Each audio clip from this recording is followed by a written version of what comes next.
Oh my God, no, I thought he was done, and then no, he had to come back around to... It's literally the end of the world. How the fuck is there a dude with a leaf blower?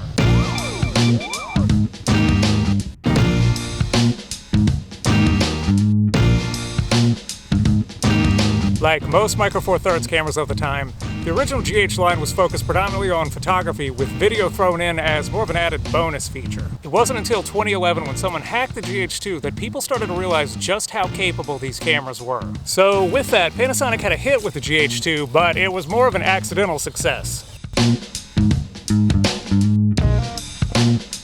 But by the time the GH3 rolled around, Panasonic knew exactly who their audience was, and they went for it. I mean, this is a time when the average Micro Four Thirds camera was focusing on things like intelligent auto and art filters that no one ever used. The GH3 was focusing on codecs and bit rates. I mean, not only did the GH3 give you typical things like MP4 and AVC HD, it gave you MOV all intra.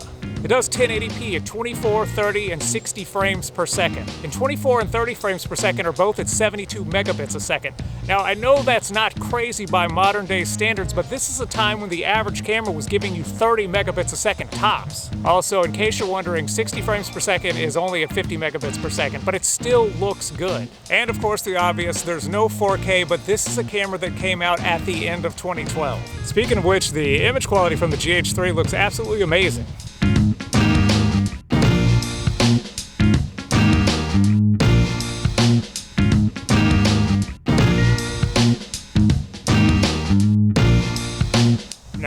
Originally, when I reviewed the GH5, I only had one complaint, and that was the autofocus. Unfortunately, the GH3, it's not much better. As a matter of fact, it's actually much worse. Now, to give you an idea, here's the Panasonic GH3 with the Panasonic Leica 25mm f1.4. We'll compare it to the Sony a6000 with the Sigma 30mm f1.4, which gives you roughly a 45mm full-frame equivalent.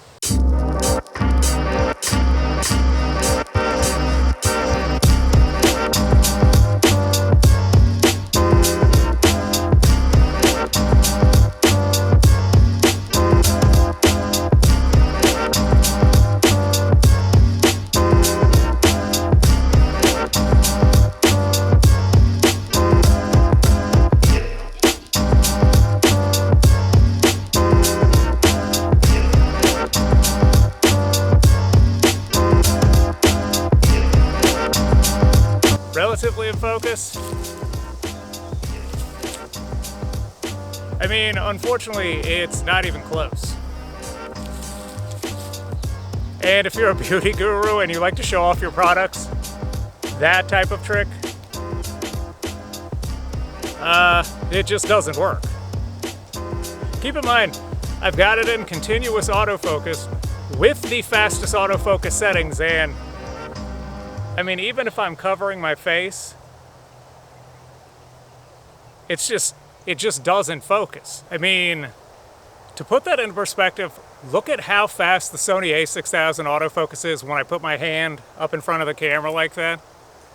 I mean, the a6000 just nails it every single time quickly.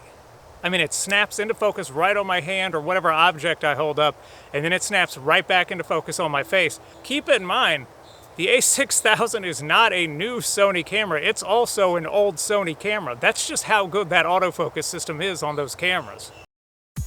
So yeah, I mean, obviously the GH3 doesn't have modern autofocus, but still, overall, it's a great camera. I mean, you've got a professional magnesium alloy body, you've got weather sealing, you've got tons of buttons that are completely customizable, you've got an articulating screen, you have some of the best preamps on Micro Four Thirds cameras, or just mirrorless cameras in general. And then ultimately, when you just take the price into consideration, you can find this camera used for under $300. That is absolutely insane. So yeah, compared to the GH5, you're not getting modern features like 4K in-body image stabilization or log profiles for video recording, but you are saving $700. Look, this camera has its limitations, but if you're on a budget, for under $300, you can get a very professional camera. You know, when I recorded the Panasonic G5 video, the question was that a budget GH5? And the answer was a resounding no. When it comes to the GH3, is this a budget GH5? Yeah, in a way it actually is. I mean, you're getting a lot of the same features for under $300. Anyway, I think that's all I've got for today, guys. Thanks for watching. I'll see you again next time.